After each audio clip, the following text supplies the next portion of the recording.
Example 1. Is it linear or not? Plot the following sets of points on the graph. And what it fails to say is draw a line through them to see if it is linear. Just a side note here. What does curly brackets mean? Curly brackets mean they're a set of something.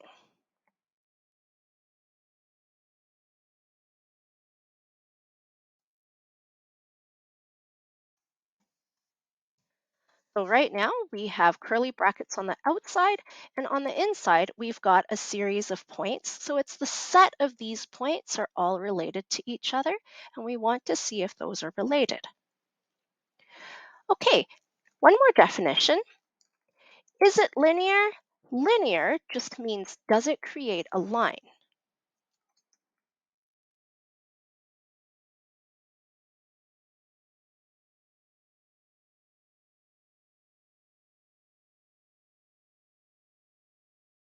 Now, I put here in capital letters a straight line, meaning it's one straight line, not lines, not a series of straight lines, but just one line that can go through all of these. Okay, so let's plot these on the graph. -3, 2.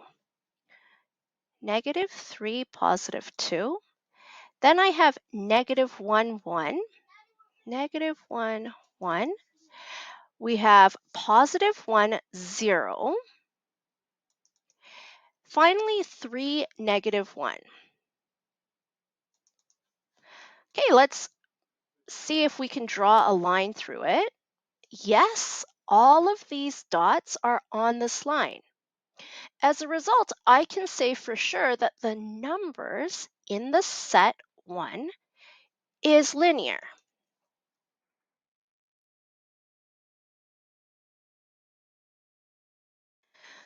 Great, second one. Are these linear or not? I'll do this in red. +8, +7. So here's 8, 7, 4, 3, 0, -1, -3, -5, -6, -7. So I'm going to just draw a line from the first point to the last point, because if it is linear, then all of the points will land on the line. But you notice that we actually have a problem right here. This point, -3, 5, should be on the line if it's linear, but it's not. So since it is not on the line, this set of points is not linear.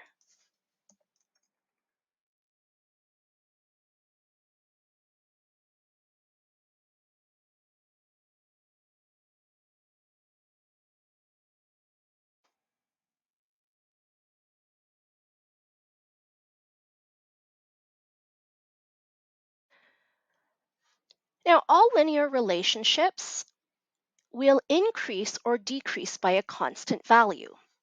Let's create linear relationships based on this graph. So let's look at the pattern. 9, 6, 3. You can tell that this is decreasing by -3. So because we're decreasing by -3, my next one on my table should be a 0, -3, and -6.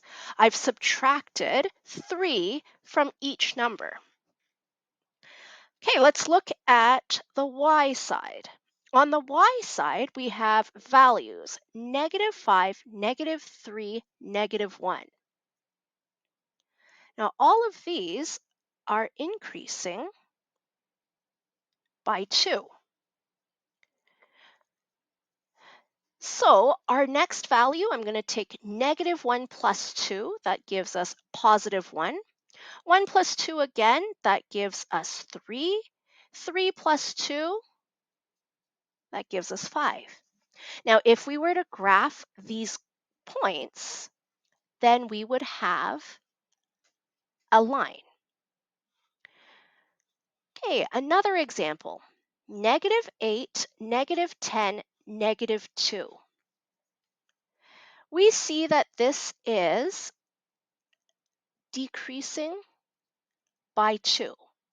So let's take the numbers and the previous value. We're going to subtract 2. -12 subtract 2, -14. -14 minus 2, -16. -16 subtract 2, -18.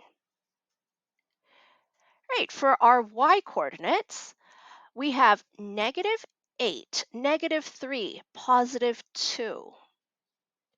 Okay, in this case, we are increasing. We're increasing by 5.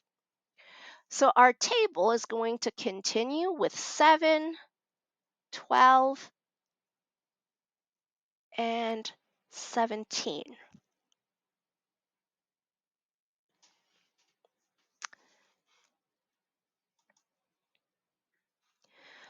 Plot the line created by the sets of numbers. Find another 2 points that are part of the set.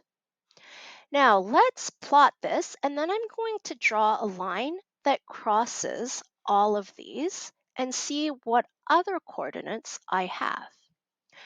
Set 1, 2, 2. So 0, 2, 2, 6, 0.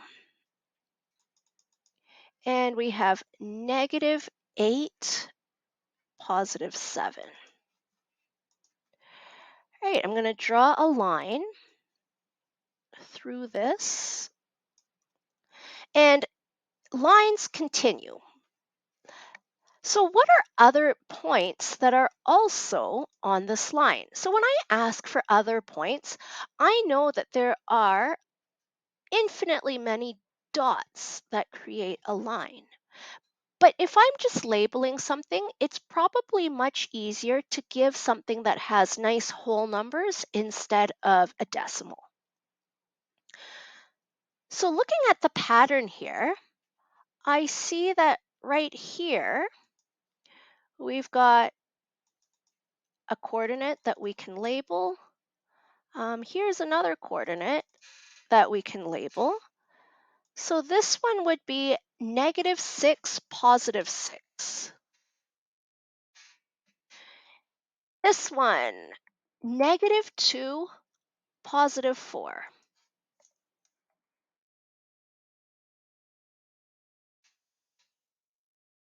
These are 2 other points that are a part of the set. Now, like I said, we have infinitely many of these, and you might have chosen some other points like this one, or this one, or this one. These are all points, but I just said to pick 2, so you could choose any 2 that you found. In our first set, additional points that we found, -6, 6, and -2, 4. If you got different answers, that's fine, as long as it lies on this line. Okay, let's look at set number 2. I'm going to use green for this. We have 4, 9. Let's start 4, 9, 0, 1, and -5, -9.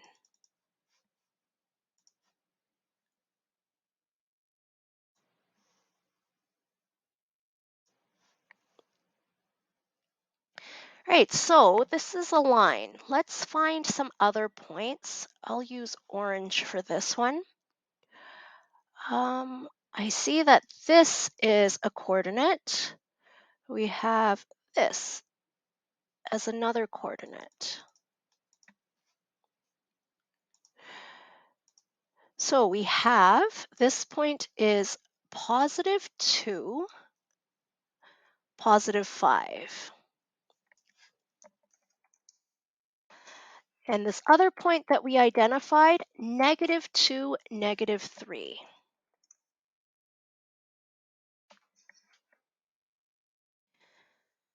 So additional points that we have for our set 2 would be 2, 5, and negative 2, negative 3.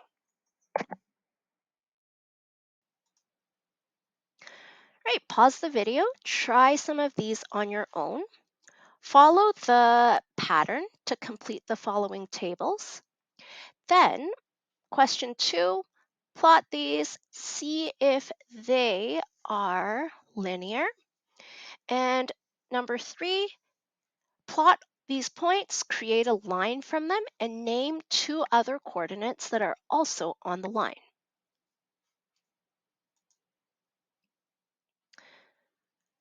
Okay, in this next part of the video, we're just going to talk about interpreting graphs. What does this graph tell you? First of all, let's look at the question. What is the title? The title will tell you a lot about a graph. So in this case, we have petunia seedling growth. We're talking about petunias and how they are growing.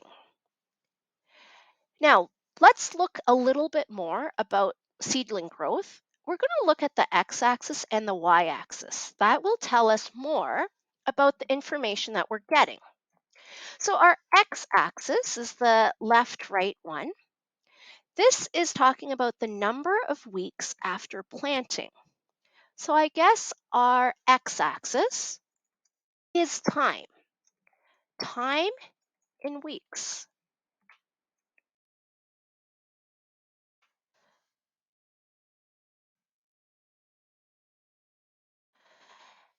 What does the y-axis tell us? The y-axis is going to tell us about the height, and the height is measured in centimeters. How tall is the plant at 8 weeks? Well, let's find 8 weeks, and then we're going to find the corresponding value to see what the height is. Okay, the coordinate we have here, 8, 6. 8 is the weeks, 6 is the height, so we have the coordinate of 8, 6 tells us that at 8 weeks, the plant will be 6 centimeters. Hey, when will the plant be 9 centimeters tall? Let's find 9 centimeters and see where it corresponds. This corresponds to 12 weeks. At 12 weeks, the plant will be 9 centimeters.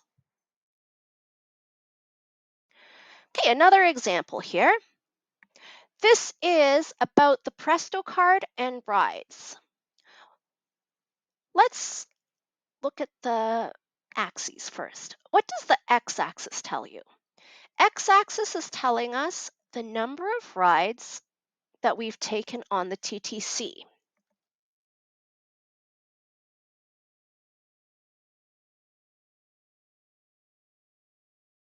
What does the y-axis tell us? The y-axis is going to tell us how much money is left on the Presto card.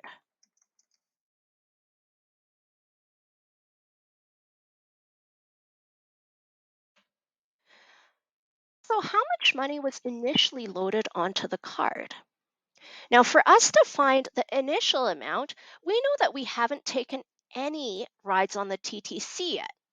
So at the beginning, we started with $20. Approximately how much money is left after 5 rides? So let's go to 5. Now, I don't know the exact value, but I would say that it's about a little bit under $9.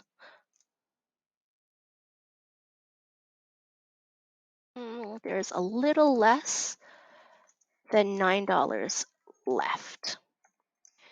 And according to the graph, approximately how much is each ride on the TTC? Let's look at this. So at first 0, we had 20. After one ride, we are slightly under $18. After two rides, we are slightly under $16. After three rides, we're maybe around 13. After four rides, we're at about 11. Now it seems like that we're going down by a little bit more than $2. So we could say approximately each ride is a little over $2.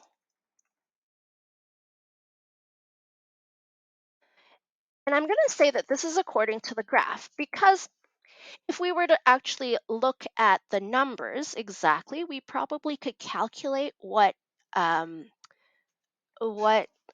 price of the rides are. But right now I'm just looking at the graph and I'm noticing that with each ride, we're going down by a little bit over $2.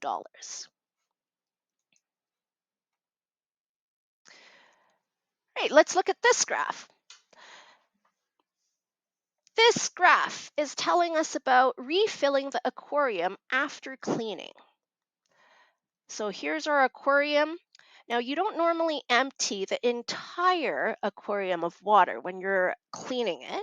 You just take maybe a third of the water out and you're going to refill it with fresh water, but you still need to maintain old water so that the fish are used to all of it and not just shocked by new fresh water.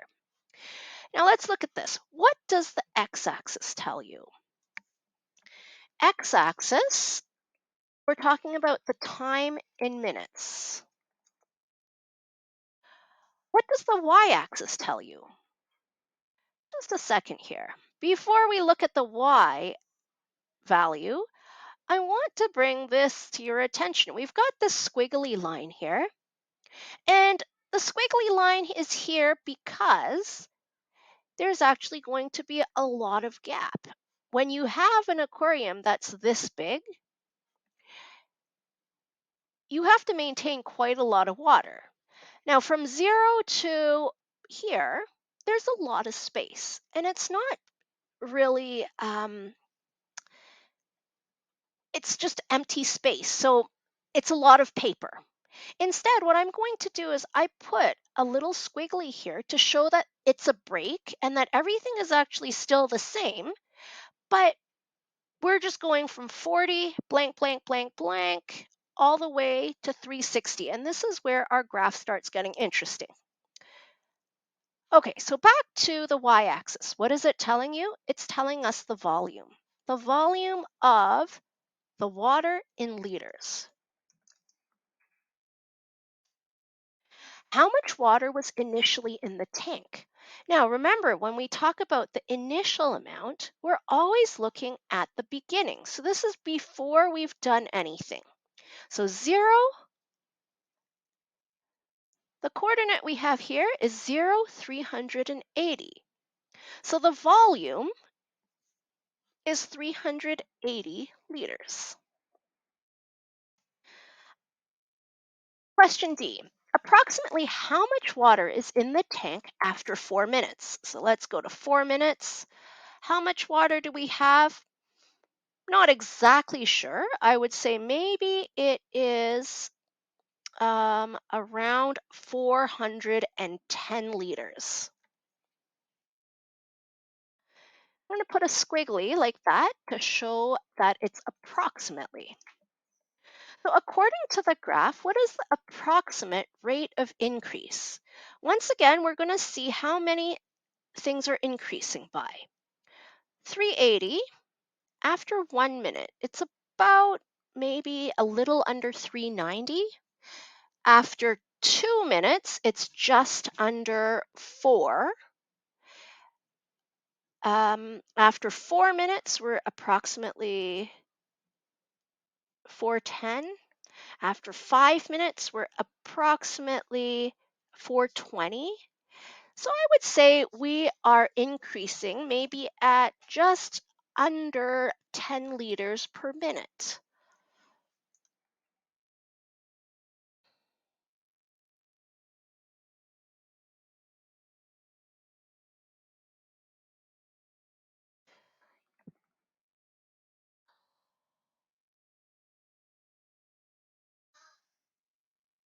Okay, so we've written it is just under 10 liters per minute. Right, so let's try this question on your own. Ice cubes melting on a hot day. What does the x-axis tell you? What does the y-axis tell you? How long will it take for the ice cube to melt? What's the volume of the ice cube after 5 minutes? And then estimate what's the approximate rate that the ice cube is melting at. Notice I've got the wrong picture here for this example. I guess that one will match this question. Last question that I want you to try on your own. We've got a road trip distance chart. What does the X tell you? Y tell you after 10 hours? How many kilometers have they driven? How long will it take to drive 540 kilometers? And a question for you to think about, what assumptions do you think are